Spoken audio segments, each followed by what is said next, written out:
Waalaikumsalam warahmatullahi wabarakatuh. Bismillahirrahmanirrahim. Alhamdulillah kabir alamin wa bihi nasta'inu wa bihi yang kami hormati segenap jajaran sekolah Pak Alusi juga jajaran guru dan tak lupa kepada seluruh audiens yang bisa disaksikan. Pertama-tama marilah kita panjatkan puja dan puji syukur kita kepada Allah Subhanahu wa taala dengan berlaput alhamdulillah rabbil alamin, yang mana kita semua telah dilimpahkan banyak bagi nikmat sehingga kita semua bisa berkumpul di tempat yang nikmat berkah ini.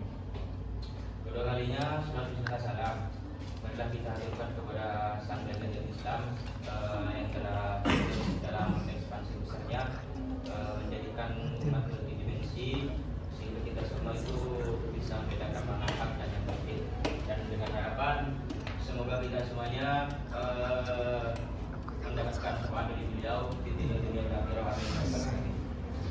Hadirin yang berbahagia, dalam moderasi beragama ini bukanlah istilah baru dalam diskursus kebangsaan kita. Nah, moderasi beragama ini merupakan suatu cara pandang, sikap, dan juga praktik beragama yang menekankan pada keseimbangan.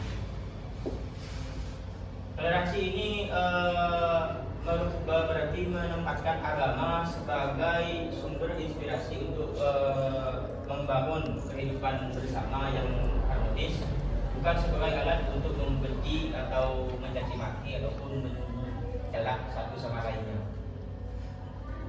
Disinilah pentingnya moderasi beragama. Moderasi beragama ini jembatan antara perbedaan, ada juga perekat antar golongan dan juga menjaga harmoni sosial. Tanpa moderasi, keberagamaan ini bisa berubah menjadi konflik, dan juga tanpa moderasi, keyakinan bisa disalahgunakan menjadi alat permusuhan, begitu. Makanya dalam moderasi beragama ini katanya pemateri yang pertama itu dikatakan merupakan jembatan dari perbedaan, bukan mencari konflik-konflik. Ini ada firman Allah dalam Al-Quran, surat Al-Baqarah ayat 143. Wa kadzalika ja'alnakum ummatan wasatan litakunu syuhada'a 'alan nasi wa yakuna ar-rasulu 'alaikum shahida. Wa ma ja'alna al-qiblata allati kunta 'alaiha illa lina'lama may yattabi'ur rasula mimman yanqalibu 'ala aqibaihi. Wa in kanat lakabiratun illa 'alal ladzina hadallahu wa ma kana Allahu liyudhi'a imanakum innallaha bin-nasi laraufur rahim. Nah, ayat ini menegaskan bahwa umat Islam itu diharapkan menjadi umat yang adil, seimbang, dan tidak ekstrim dalam beragama.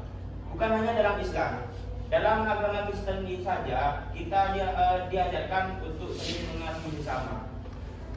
Dalam Hindu ada juga yang diajarkan prinsip ahimsa, sama yang dikatakan oleh Mas Edinya tadi, yaitu tidak menyakiti makhluk lain. Dalam agama itu tidak ada yang mengajarkan saling menyakiti satu sama lain. Semuanya itu mengajarkan kebaikan, begitu, perdamaian, begitu. Namun kenyataannya masih banyak dari kita itu yang terjebak dalam fanatisme buta, menyempitkan makna agama hanya sebatas simbol dan ritual, lalu menilai orang lain dari perbedaan cara beribadah. Bahkan lebih parahnya lagi, bisa menghakimi sendiri seorang yang berbeda dari kita, begitu. Hal yang berbahagia, moderasi beragama ini tidak berarti mencampur adukan ajaran agama ya, atau melemahkan keyakinan. Justru sebaliknya, moderasi beragama ini bentuk kedewasaan dalam memahami agama dan juga kematangan spiritual dalam bersikap. Seorang yang benar-benar moderat, ia tetap teguh dengan keyakinannya, namun tidak merasa paling benar sendiri. Ia mampu berdialog, bergaul, dan juga bekerja sama dengan baik dan dengan siapa saja. Begitu.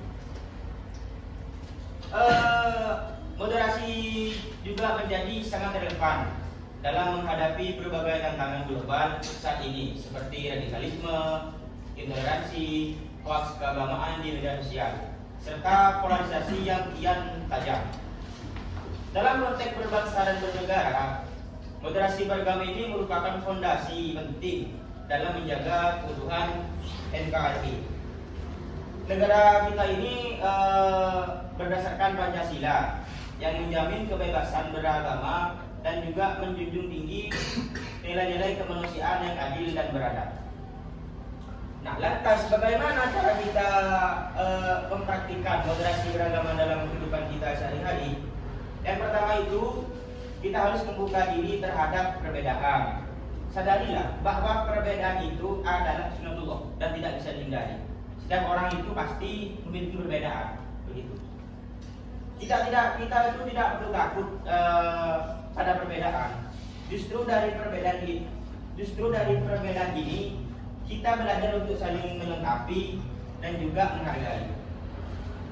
Dan seterusnya, kita itu harus aktif mencari titik temu, bukan mencari sisi beda. Seperti contohnya dalam hal diskusi ataupun dialog, carilah nilai universal yang menyatukan kita, seperti kejujuran, kasih sayang, keadilan, dan juga kemanusiaan. Yang ketiga, kita harus bijak dalam bermedia sosial.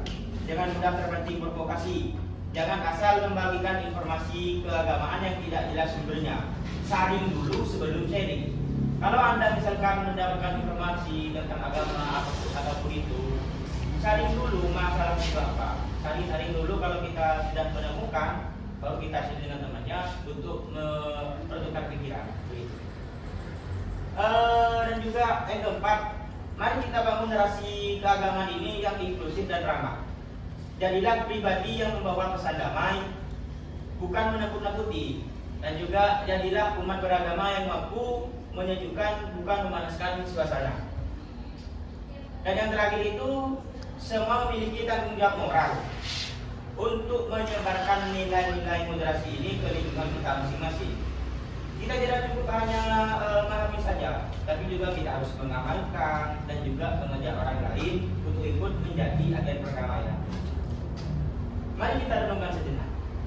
Apakah agama yang kita anut telah membuat kita manusia lebih baik? Apakah iman kita telah menjadikan kita rendah hati? Jika tidak, mungkin sudah saatnya kita mengoreksi cara kita beragama. Sebagai generasi muda, kita tuh punya peran besar. Kita punya peran besar dalam membentuk masa depan bangsa. Jadilah generasi yang religius dan juga tanpa menjadi fanatik, toleran tanpa kehilangan prinsip, dan terbuka tanpa kehilangan identitas. Jika kita semua berkomitmen untuk menjadikan moderasi sebagai cara hidup beragama, maka Indonesia ini akan menjadi negeri yang damai, adil, dan sejahtera. Begitu. Nah, dari pidato yang saya sampaikan, mungkin ini ada kesimpulan sedikit ya. Moderasi beragama ini bukan berarti melemahkan keyakinan, tetapi mengedepankan sikap toleran, saling menghormati, dan menjunjung tinggi nilai-nilai kemanusiaan. Dengan moderasi, kita dapat menghindari konflik, juga mempererat tali silaturahmi, serta menjaga keutuhan dan perdamaian bangsa. Baik hadirin yang saya cintai, demikianlah pidato singkat dari saya. Jika ada kesalahan atau tutur kata yang kurang baik, ini murni dari kebodohan saya, dan jika ada benarnya, dan ini murni dari Allah Subhanahu wa Ta'ala. Kurang lebihnya mohon maaf. Wassalamualaikum warahmatullahi wabarakatuh.